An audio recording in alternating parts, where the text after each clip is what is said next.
Hello, everyone, and happy Friday. Welcome to our latest episode of A Conversation With. So, I'm Christine Tao. I'm the co founder and CEO at Sounding Board.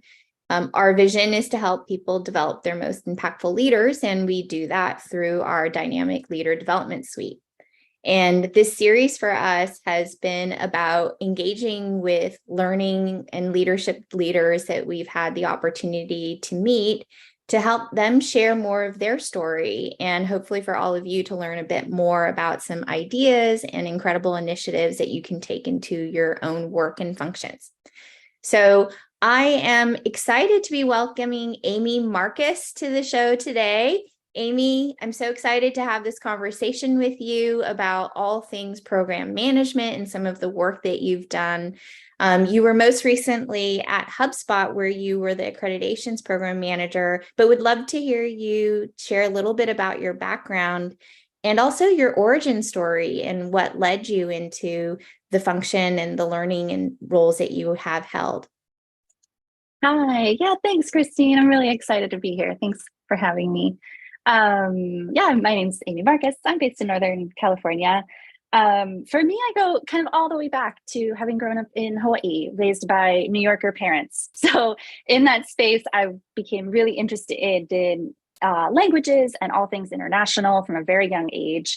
I was lucky enough to spend a few different experiences abroad. Had a gap year in France before college, studied abroad in India, taught ESL in Italy after college. And so I spent the first kind of 8 or 9 years of my career really focused in on languages, all things international, intercultural exchange.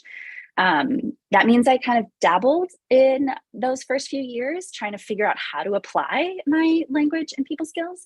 So I did work in refugee resettlement, translation services, literary scouting, and of course, language teaching for a good chunk. Before I sort of settled into international education and international development, which is what I ended up getting my master's degrees in. So that might sound all over the place, and hopefully some other folks from L&D can relate as well in that way. But for me, the through line across all of these was that I really loved making people feel welcome and supported, especially during times of transition. And so what I've found and what's most exciting to me is that I can actually do that in a lot of different settings, supporting folks from all different backgrounds with different goals from different industries.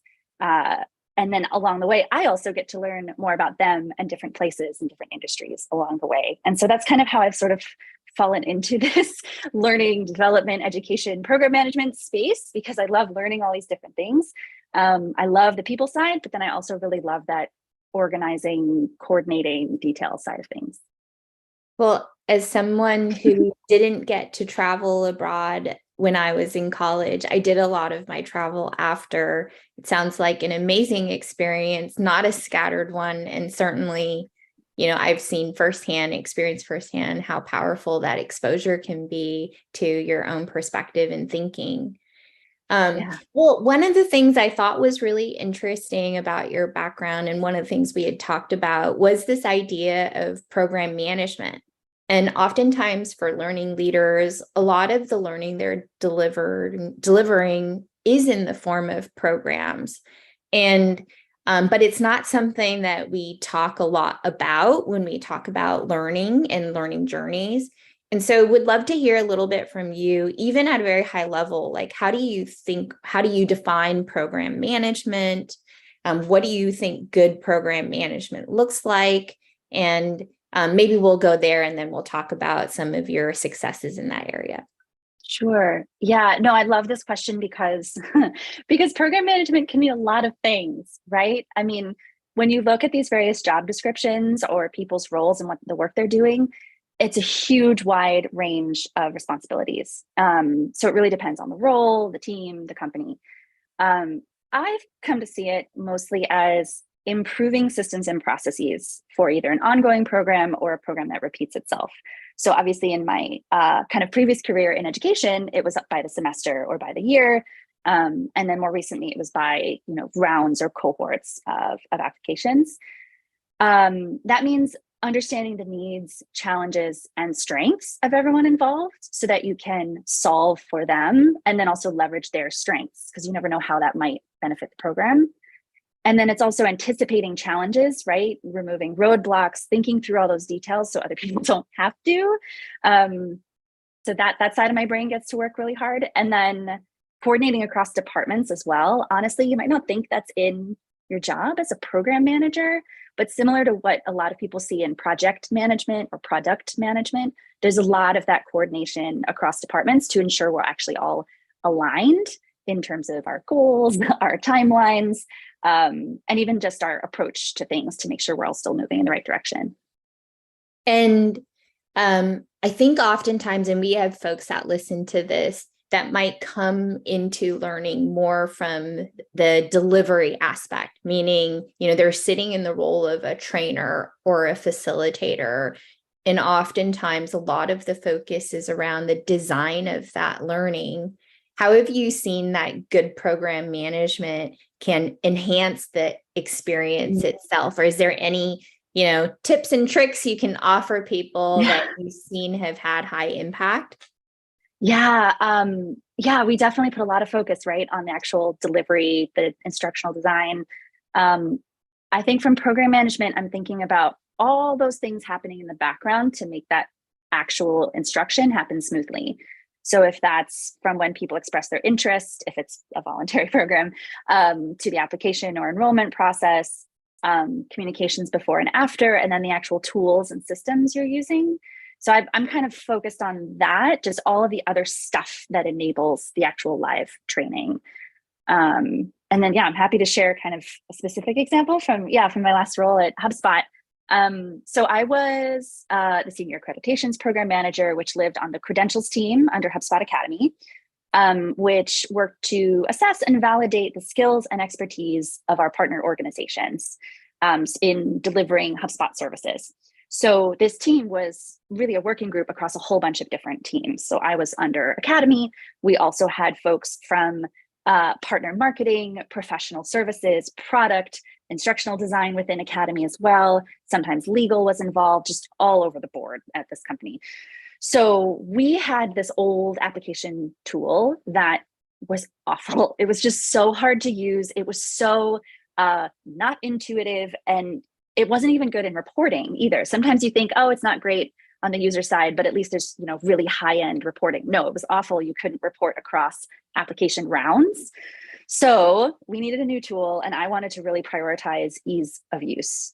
So I really went through kind of that whole process of interviewing folks who used the existing tool and who run the program, reviewing partner feedback from folks who had applied through the old tool. And then once we had a new one approved and purchased, it was actually setting it up, keeping buy-in, keeping people interested and excited about it, training them up on it, creating enablement materials, all of that. And so that sounds kind of straightforward, but what I found is really that an easier system, an easier tool just makes everybody's lives better. So it saves you time, it saves you headaches, it makes things go more smoothly for both the back end, the admin, and also for the folks applying, right? Because in the old system, users were confused. They were submitting duplicative applications. They didn't realize they couldn't just open the existing draft. So having a platform that actually works for you and is easy to use, it sounds so basic, but it makes such a huge difference across all of these really, 100 plus people involved. Well, I think that's a really interesting point, because at least for myself, oftentimes when I thought about program management, you think about what you talked about first, which is the processes, right? And the operations. But I think what you are really elevating is the role and power of technology and tools as a throughput to really actually elevate program management, either alongside your processes or to help you scale processes.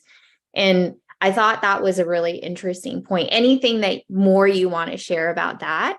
Yeah, and I think it's funny to hear you say that, because I hadn't thought of it as the tech side of things. I just thought of it as, this is what we got to do to make this program run smoothly, right? Like this, we just need a better tool, and this will make, we need a better platform. So it is, but you're right, really. the technology and the tools that you're using make such a big difference on everybody's workday and on the experience as a learner. And what's funny is the other big example I come back to from my time at HubSpot is our inbox, that we didn't have a shared inbox for the accreditations team. So all of these partner organizations who wanted to contact us had an email, but it went to a Google list, like a Google group. So you couldn't track who was responding, you couldn't tag it, you couldn't leave comments. So one of my projects was just moving us into a shared conversations inbox in HubSpot, which sounds so simple, but of course, in a giant company, it takes a lot of time to get everything approved and getting things set up. But that allowed us, again, to save time on figuring out who's replying, on tracking conversations, having notes on it to coordinate in the back end before you reply, all of that. So weirdly enough, yes, all the work I did at HubSpot feels like it was actually very tech focused, when previously I never got the chance to make those kinds of decisions on the tech we used for programs. So it was more people and processes oriented before. Well, actually, just to dig a little further on that, because I think that's, the unfortunate reality for many folks, which is that you might be coming into existing technology or software, a learning management system, a content system, on top of which you are trying to deliver content. Do you have any learnings prior to that around how do you work around some of this technology through a program management lens to be able to work with it and not have it work against you? Totally. And I recognize that a lot of times you can't change your LMS, right? You're kind of just stuck with the one you've got. And I was really lucky to be able to change our application management platform. I think two things that come to mind. One is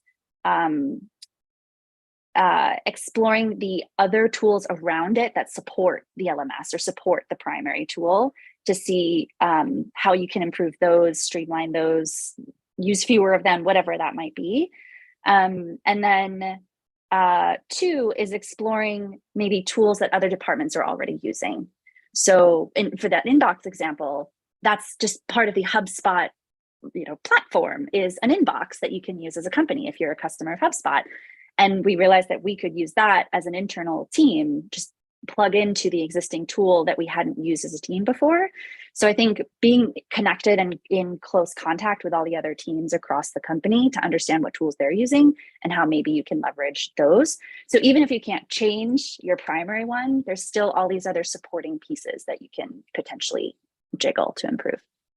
Yeah, and I think it goes along with this idea of meet the learner or meet folks where they are, right? And so I love Totally. that idea of, hey, well, where are folks already utilizing tools where we can tack on that, especially if it's a communication channel through which you're trying to get more frequent feedback or more responsive conversations.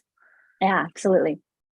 Amazing. Well, let's come back to this work that you did at HubSpot. I mean, you shared a little bit about what you did, or especially around the technology, but can you share a bit more around then what was the impact of that? How did some of these things that you do have more impact because of the way that you approached it? Yeah, absolutely. So I don't have great numbers because I was laid off right as our next round of applications were being launched. But even just in the time since we opened that new application platform, since we launched that, we really saw fewer questions from applicants, external users on just the system. So the questions could actually be around our application requirements, our deadlines, our resources, et cetera. So that was really great to see. The admins on the inside, like myself, and then our judges across the company who were serving as judges for various accreditations, also had a much easier time using the system. So the mistakes or errors we were seeing in usage were much, much lower than before, which was great. And then it just saved everybody time. So it took a lot of time, obviously, to set it up. But once we were set up in the new platform, everything just moved more quickly. It was easier to make edits on the applications. It was easier to report out. It was easier to track where we were and refer to different applications if people had questions. So I saw just a huge shift in headaches. So headaches were coming from other sources instead of from this tool. So Oh, I don't have a lot of specific numbers beyond, I no, did no, see no. But I more and mean, more applications come in, but as yeah. you had said, and I think coming back to this idea, you had said that ease of use had been one of your criteria for selecting it. So certainly seemed to meet your own aims in terms of what you were looking for in a new software. Was there any other criteria that you evaluated that you thought and may be relevant for other folks that might be evaluating similar types of software? Sure. Yeah. I mean, ease of use was obviously the biggest one. We also were specifically moving from an old tool to a new one. So a lot of it was fixing the specific problems from the old tool, like not being able to report across application rounds or across types of applications, so different accreditations. With the old tool, we could only report out on one round from one application, pull a report, and then pull another report, and then try to compare. It just, that was super silly. So, but something that you might have taken for granted, right? When you purchased it, you might not have thought to ask, can I report across multiple rounds? Because you would assume that's possible, right? Because that's what the tool is built for. So that was one of them, reporting abilities. The ability to have lots of different users in there on the back end as judges, to be able to review applications and provide scores, and making sure it was really easy for them to get in and access everything. Ability to house multiple programs at once, with different workflows and email templates and reporting and so on. So each one really needed to function independently, which isn't always possible with these platforms. So those were some of the other ones we considered. Amazing. Well, Amy, just to switch gears a little bit, I'd love to, one of the things you mentioned was that you were laid off from HubSpot and you're currently looking for a new opportunity. I mean, this has been a challenging time, and we've touched on this in prior episodes as well for folks across the space, but for learning leaders, especially if that's an area that companies are pulling back on. Have you thought about, even your own advice around what you would suggest to other learning leaders who may be going through the same thing, or others that may still be at their organizations, but thinking about how they continue to take their programs forward with less resources? Do you have any thoughts you want to share there? Yeah, I have two that feel very different. One is very basic and functional, and then one is a little more personal or intangible. So that first one is revisit the tools and processes you already have. So whether you've already had a layoff or folks are leaving for other opportunities or what have you, or the potential for future layoffs, see if you can do a little audit of the tools you're using, especially paid ones, and then also just the processes you have.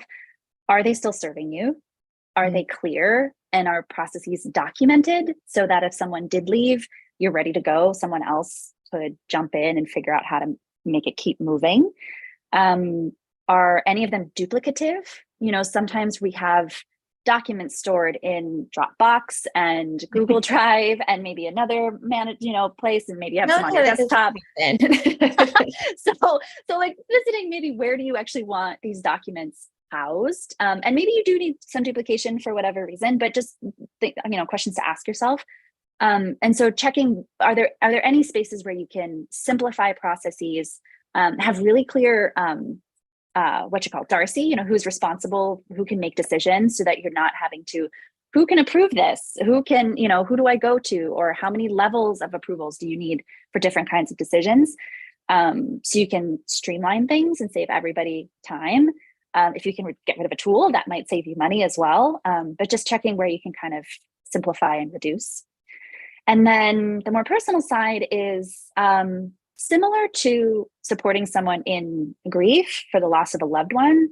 When someone has lost their job, saying things like, let me know if I can help, or I'm here, let me know how I can. It puts the burden on the person who's overwhelmed and confused and doesn't really know where to go and has a lot going on. So ideally, just do it, just do the thing.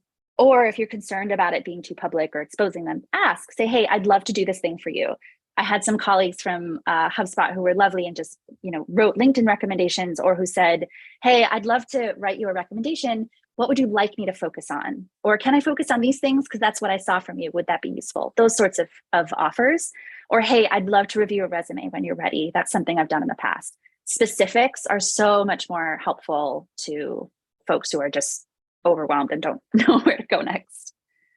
Well, those are amazing stories. And it sounds like you have some amazing colleagues that really above and beyond. And like you said, sort of just took that next step. And I love that you shared that, because oftentimes it can feel hard or uncomfortable to make a move or to do something. But Totally. what you're sort of putting out there is that that's okay. And that might actually be helpful, and that intent is understood. And then there's an opportunity maybe for that person to say, oh, well, actually, if you could do this instead, that might be exactly a great way to at least move that action forward. Yeah, absolutely. Or to say, hey, I have this recruiter I know. Could I put you in touch with them? They focus on these types of roles. That allows you to say, oh, I'm really interested in this other thing. Or sure, that sounds great. Give me a week or two to process. It at least gets the conversation started. Wonderful. Well, Amy, I really enjoyed the conversation today. And I love that we went, really deep down into program management, the technology and the tools. We have a little bit of time. And so I thought I would just open up the floor to you and say, is there any other parting thoughts that you would want to leave for folks that have come in and tuned in? It can be personal, it can be more tactical. Or if you're okay, you can also just say, you know what, I'm done. So, but I thought I would just leave it open and see if there's any other thoughts you wanted to share. Thank you. I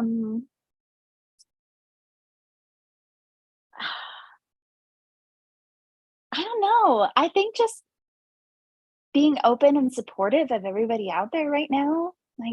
Times are weird and a little overwhelming. So I think just being open to folks and I feel a little goes a long way, I think, is what comes to mind right now. Oh, well, thank you for sharing that. I think, a big part of what we do at Sounding Board is around leader development and, learning and coaching through leader development. And so one of the areas we have been talking a lot about is in times of uncertainty, how do you create connections and, how do you support each other to be able to control what you can control. And so I love that thought, and thank you for sharing it with everyone here. Yeah, thanks. Well, that's it for today for a conversation with. If you want to get in touch with us or with Amy, you can find us on LinkedIn. Certainly, Amy is open and looking at new opportunities, and you've gotten a chance to hear about some of the incredible work that she's done. And we have these conversations every Friday at 10. And so if there are folks that you think we should be chatting with that you'd love to see us profile, feel free to reach out to us as well at Sounding Board. So thanks again, Amy. It was great to chat with you today. Thank you, Christine. Same here. Okay. Bye, everyone.